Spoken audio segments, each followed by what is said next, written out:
Hello everyone, I'm Janki Sureja, a biology teacher. Today we are studying about the cytoplasm. So what is the cytoplasm? So you can see in this figure, lightish greenish part, it's called the cytoplasm. Lightish greenish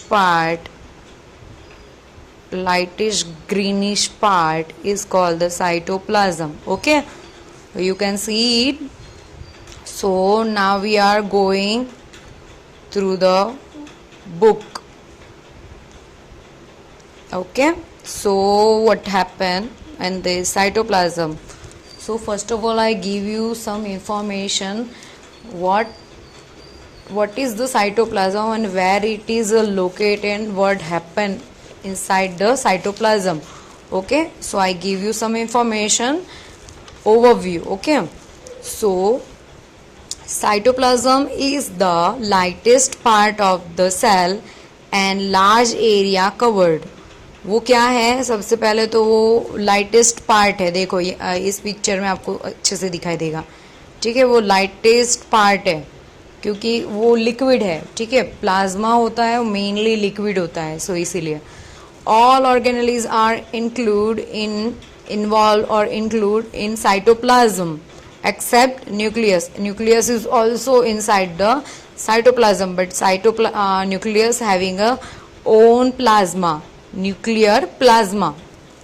Okay, so here is the cytoplasm having lots of organelle, mitochondria, lysosome, ribosomes, Golgi apparatus, endoplasmic reticulum. Okay, so lots of organelles are present in the cytoplasm.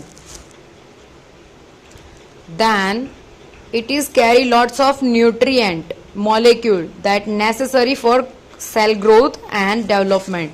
It is also having lots of nutrient molecule for growth.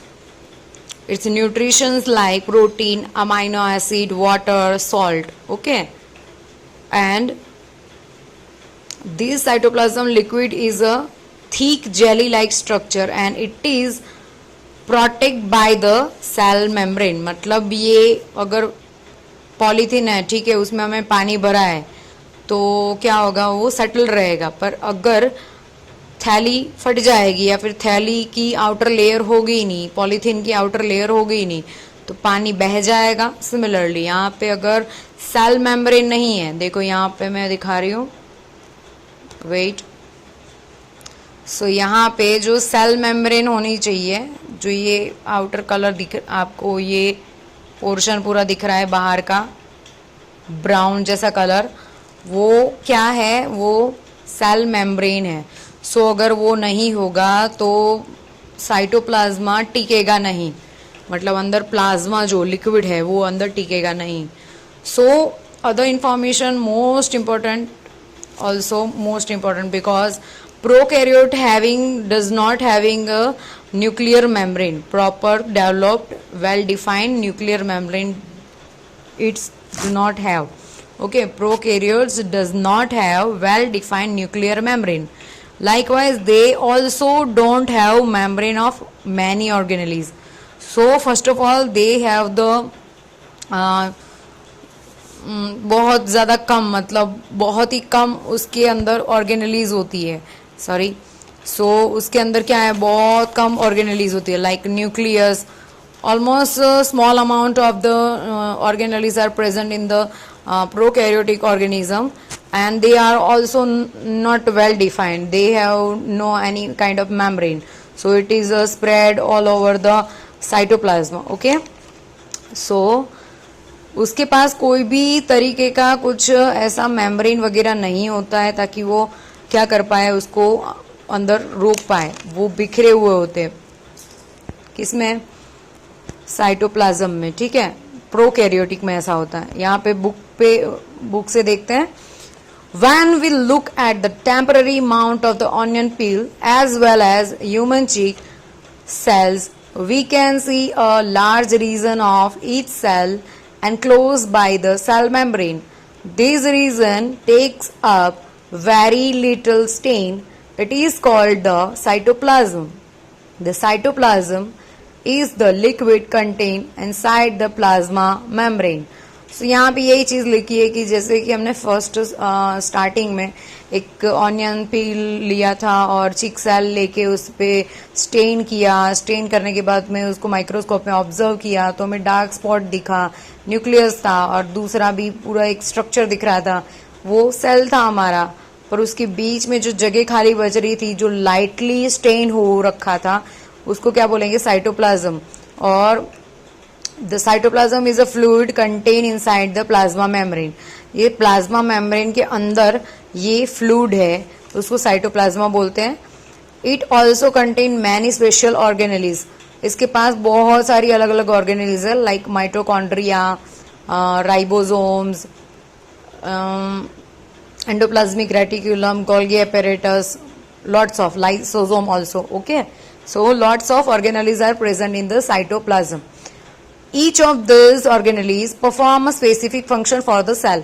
अब ये सारी जितनी भी organelles है हम detail में पढ़ेंगे, पर सबका एक स्पेसिफिक काम है. ठीक है, हर एक का काम है. Cell organelles, second paragraph. Cell organelles are enclosed by membranes in prokaryotes beside the absence of a defined nuclear region. The membrane bound cell organelle are also absent. So यहाँ पे वही चीज लिखी है कि प्रोकैरियोट्स में क्या मतलब नहीं होता है, वेल डिफाइंड न्यूक्लियर रीजन नहीं होता है. लाइकवाइज यहाँ पे भी क्या नहीं है, रीजन तो नहीं है. चलो न्यूक्लियर का तो double membrane properly well defined नहीं है, पर दूसरी जो ऑर्गेनली है उसका भी क्या नहीं है, आउटर लेयर मतलब मेम्ब्रेन प्रॉपर नहीं है. ठीक है. One of the other hand the eukaryotic cells have nuclear membrane as well as membrane enclosed organelles. अब यूकैरियोटिक में क्या होता है, यूकैरियोटिक ऑर्गेनेलीज में प्रॉपर वेल डिफाइंड ऑर्गेनेलीज मतलब होती है, उसके बाहर मेम्ब्रेन होता है. ठीक है, जहां पे अंदर की सारी चीजें अंदर और बाहर की सारी चीजें बाहर रह सके properly. The significant of the membrane can be illustrated with the example of the virus. यहाँ पे सिग्निफिकेंट तरीके की मेम्ब्रेन देखना चाहे कि मेम्ब्रेन क्या होता है, क्यों जरूरी है. सो एग्जाम्पल यहाँ पे वायरस का लिया गया है. Virus is lack any membrane and hence to do not show characteristic of life. वो मेम्ब्रेन के बगैर मतलब इनर साइड जो ऑर्गेनली है उसके पास मेम्ब्रेन ना होने के कारण वो प्रॉपरली वर्क नहीं कर सकते हैं. ठीक है. So they enter a living body and use it cell machinery to multiply.